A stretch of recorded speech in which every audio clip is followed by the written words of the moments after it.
Welcome back everyone to Let's Play Final Fantasy VIII. Last episode we got Rinoa back from outer space and got this amazing spaceship slash airship.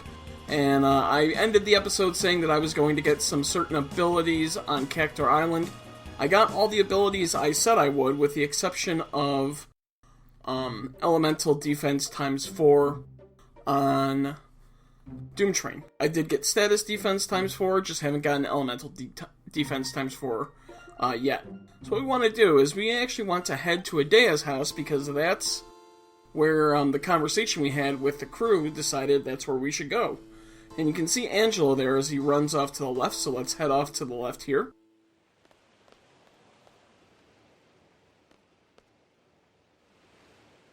Irvine says, this is good. This is very good.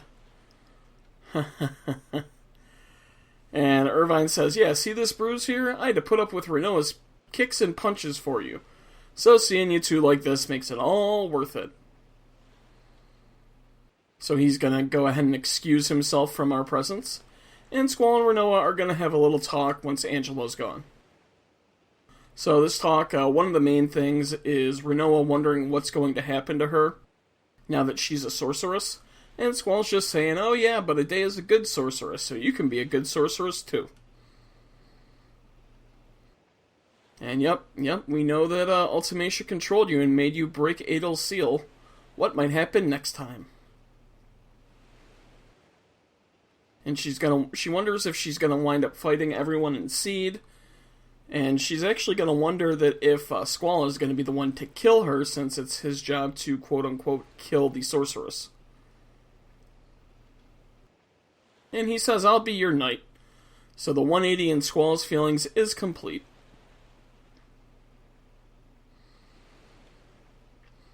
And yeah, this is her just talking about, and the leader of Seed is you, Squall. So she says, if Squall kills her, it's okay, but... So she says, if Squall kills her, it'll be okay, but she doesn't want anyone else to do it. And Squall's gonna basically say, yeah, that's not happening. Yep, stop talking. Not gonna happen. Yeah, I'm not after you, Rinoa. I'm after Ultimacia from the future. Yep, we already know that. How will you save me? I'll find a way, Rinoa. Yeah, I'll come up with something. There's gotta be a way. What if she wears that Odin bangle back from Disc 1? Anyone think maybe we can try that on? So she says, maybe until you find a way, I should go to Estar. And I love Squall's response here. No, that'd be pointless. I'll just end up going after you again.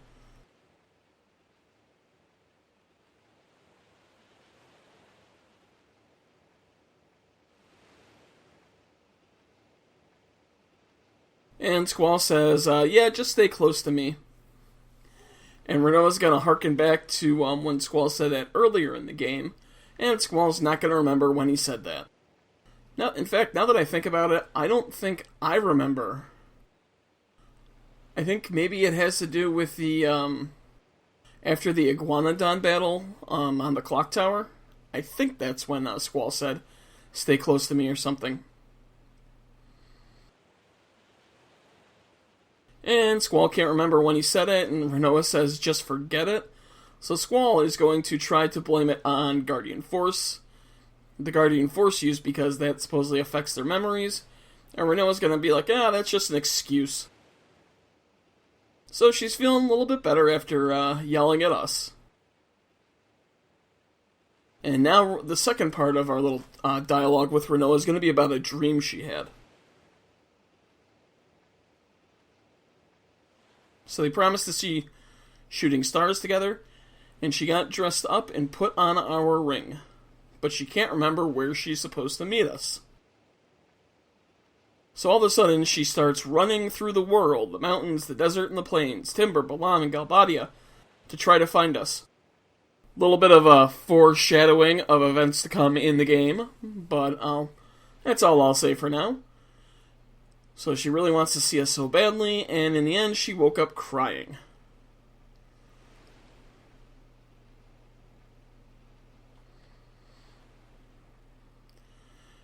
And Squall is actually going to say something right for the first time. He's like, oh yeah, it was just a dream. It doesn't mean anything. But... And he says, how about this? I'll be here, at this very spot.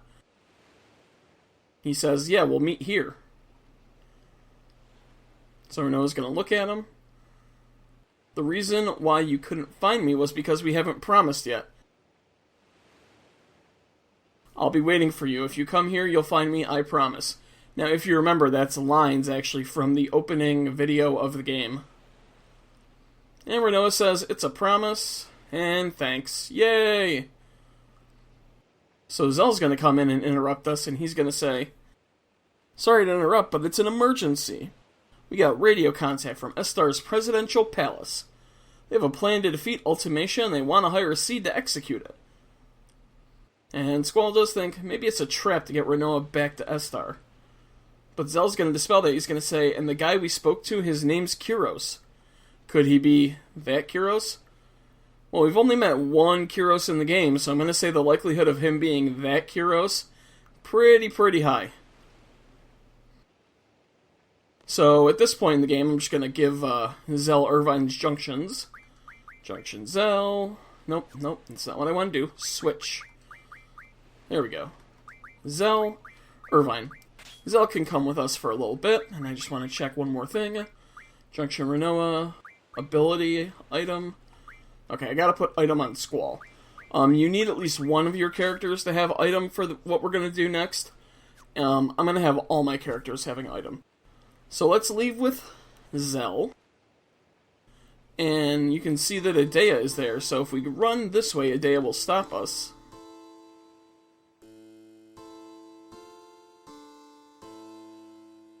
And she says, there is something I must tell you about me. 13 years ago when her story began. Yeah, she became a sorceress once as a child, and again 13 years ago when she encountered a sorceress on the verge of death. So she took the powers of the sorceress basically to prevent harm to the kids in the orphanage.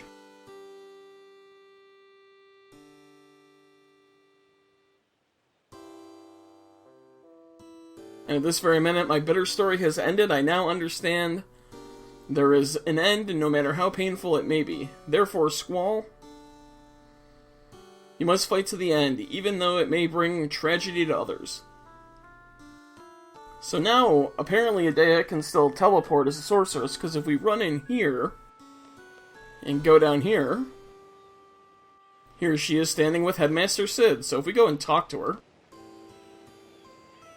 basically, her and Rinoa are going to have a little chat, and Rinoa's going to ask for advice, because Edea's a grown-up sorceress.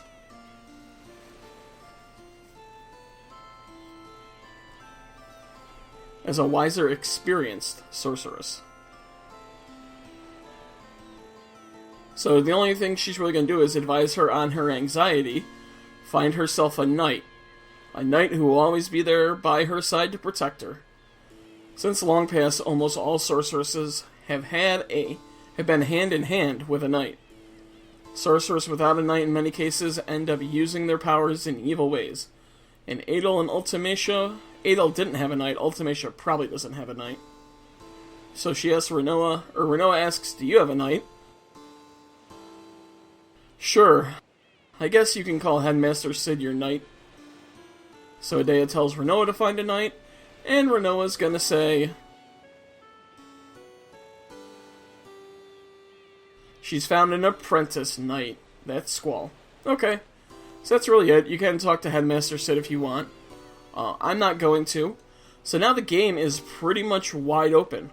What we do story-wise is we go to Estar, we talk to the president, and that's pretty much the end of the game. We do some stuff, we fly to Lunatic Pandora, boom, Disc 4.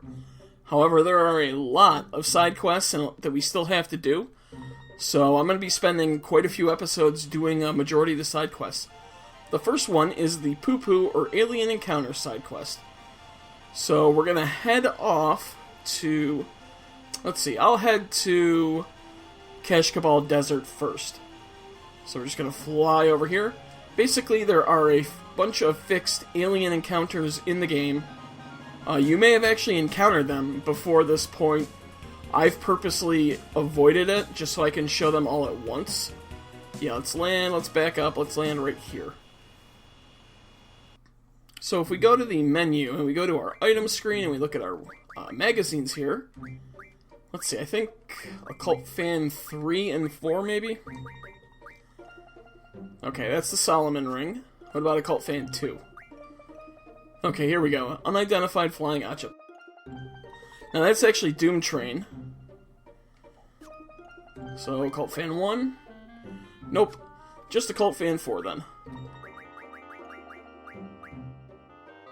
Okay, so on the lower right hand side, so you can see there is the PuPu and its alien saucer, and people that were attacked all owned ST Full Recovery Medicine. That stands for elixirs.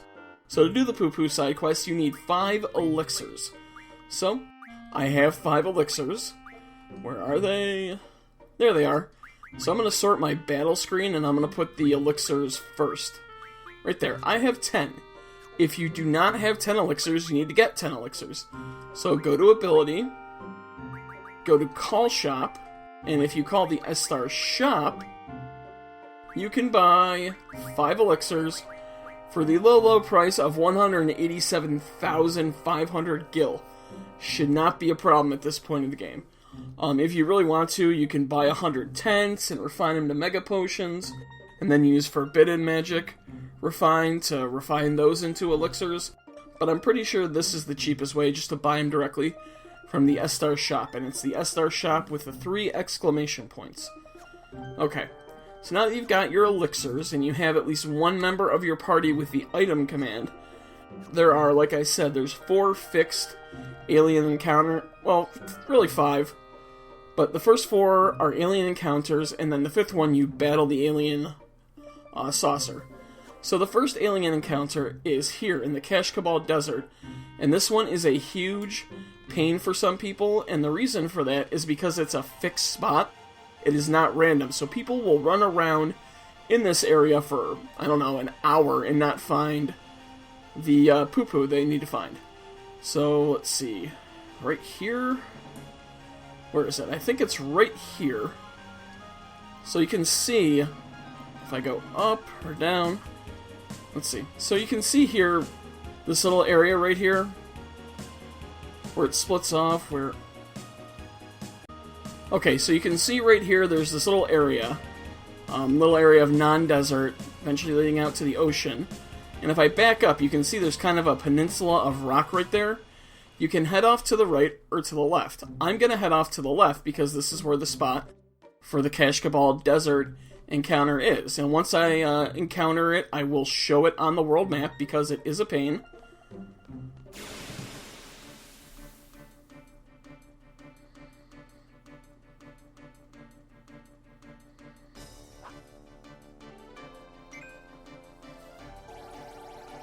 And there it is, the alien spaceship, the UFO, carrying a pyramid or a ziggurat. So that is the fixed encounter in the Cash Cabal Desert. You may have already come across this encounter in the game. Okay, so we're going to go to the world map. So you can see I am on the eastern part of the central continent, but I'm on the northwestern portion of that part of the continent. So just keep this in your mind. That's where I am. And just to show you, S-Star, Cash Cabal Desert.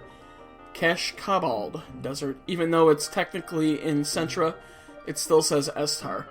So you can see this little part of the rock jutting out here. Just run north after cutting across this little rock area right here, and you will find the fixed encounter spot. Now, one thing you're going to notice, I'm not getting in any random encounters because I have Encounter None equipped. You can do this with Encounter None, and the only encounters you will get are the UFO. So now what we're going to do is we're going to go to the second spot, which is Wind Hill in the Wind Hill Bluffs. So we'll just take advantage of the Ragnarok's autopilot feature.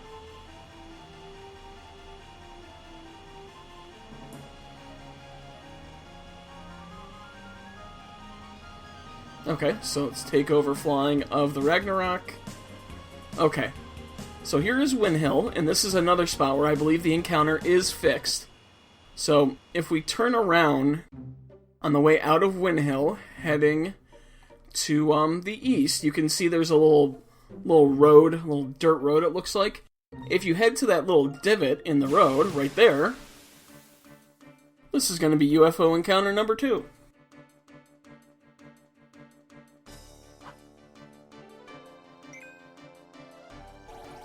And this time the UFO is carrying a cow. Okay.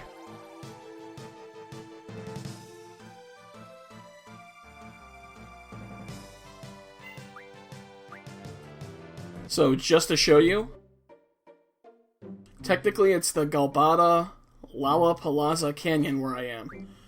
And if we go to here, you can see it's right outside of Windhill. Now, however, if I run south, I wonder... Yeah, Windhill Bluffs. So it's pretty much where the Windhill Bluffs turn into Galbadia. So the other 2 spots I don't believe are fixed encounters. Well, I mean, I don't believe you have to go into the exact spot, or maybe you do, but it's just incredibly easy because they're much smaller areas. So here is the town of Timber. What we want to do is we want to head to this beach that's here to the east. It's the Mandy Beach. So just to show you, Mandy Beach. Show you where it is on the map. And now I'm just going to run along the beach, and we'll get right to that encounter for number 3.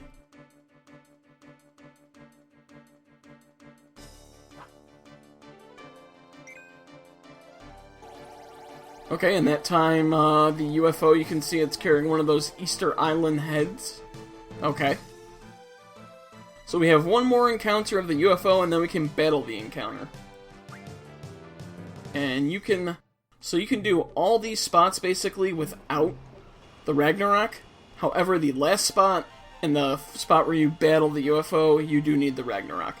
So for the last one, we're going to head to Trebia Garden. There's an island to the east of Trebia Garden, so let's actually take autopilot off. And it's the Heath Peninsula, and that's where we want to go. I can see it on the map now. So we're going to head on over here. You can see it's that little island right off the coast, right here.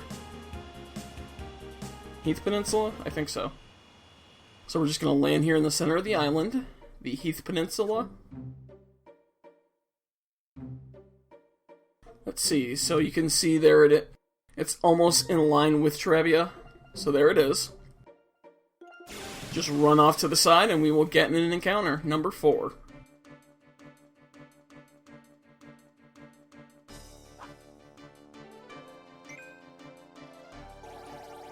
So this time it looks like the UFO is carrying a crop circle. Or maybe that was supposed to be a music symbol, I'm not 100% sure. And there are all 4 encounters. So now we can actually do battle with the spaceship. So where you do battle with the spaceship, we're going to get back in the Ragnarok. And if we turn around... No, not there. Oh, I'm too far. Don't worry about that, all that spitting. So, okay. You can see that right to the right there, that little dome, that is the Chocobo Forest where we got... Or it's the Chocobo Sanctuary where we got the Chocobo or Chocobo card. So I want to land to this... Come on. I want to land on this little edge right here, this mountain range that is directly to the... I guess you could call it the east, or the south of the Chocobo Forest. Because now we can battle the spaceship. One hit will do it, by the way, so...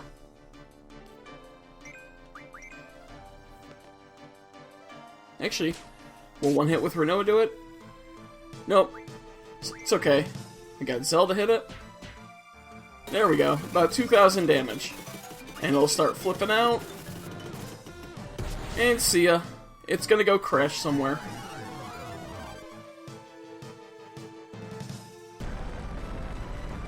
By the way, this area is called the Granditi Forest, I believe.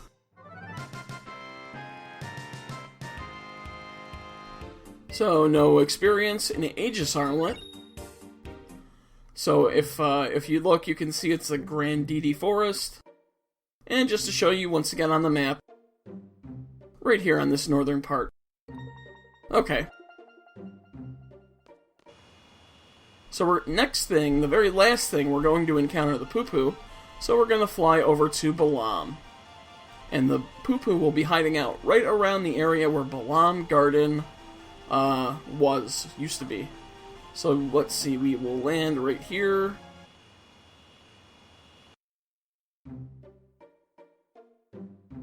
So what we can do is, let's see, turn around. That is the little divot left in the ground, left by Balam Garden.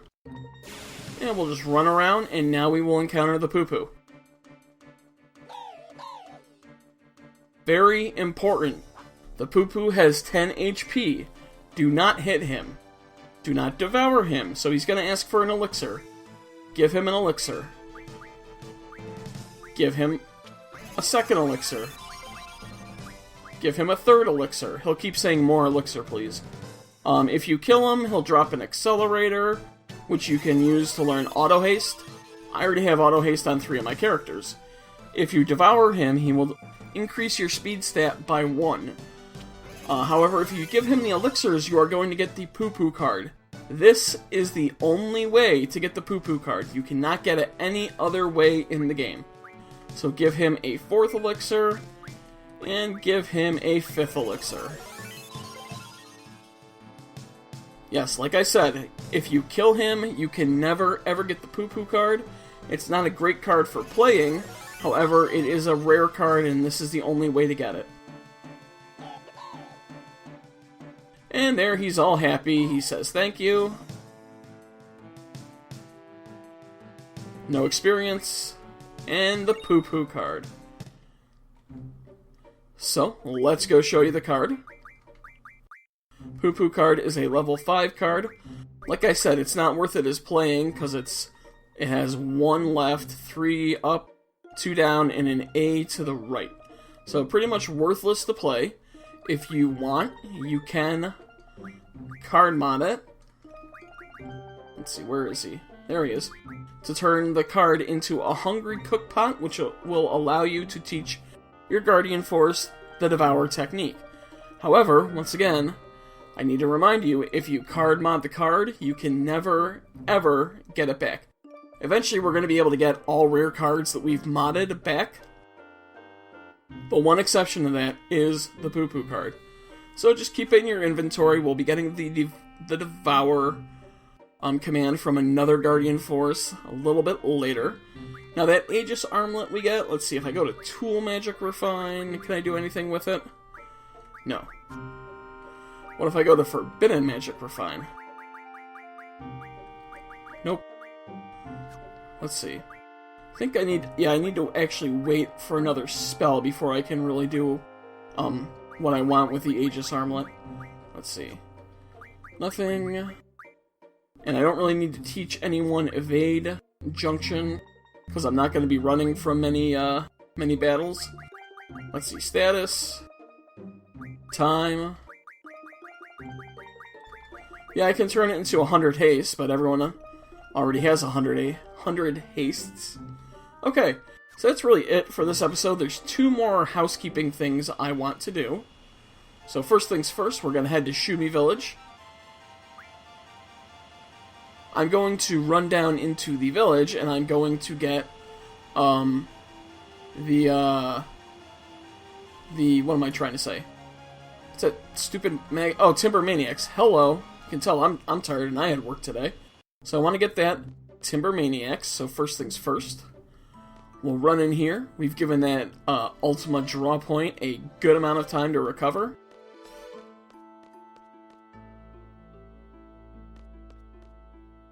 So, welcome to Shumi Village. If you wish to go to the village, blah blah blah blah blah, precious spells. So let's pay the dude to use his draw point. Oh, what the heck. Okay, so we got Ultima. We will let Rinoa draw it. 13 Ultima, that's awesome. She's got to be close to 100. Let's take a look.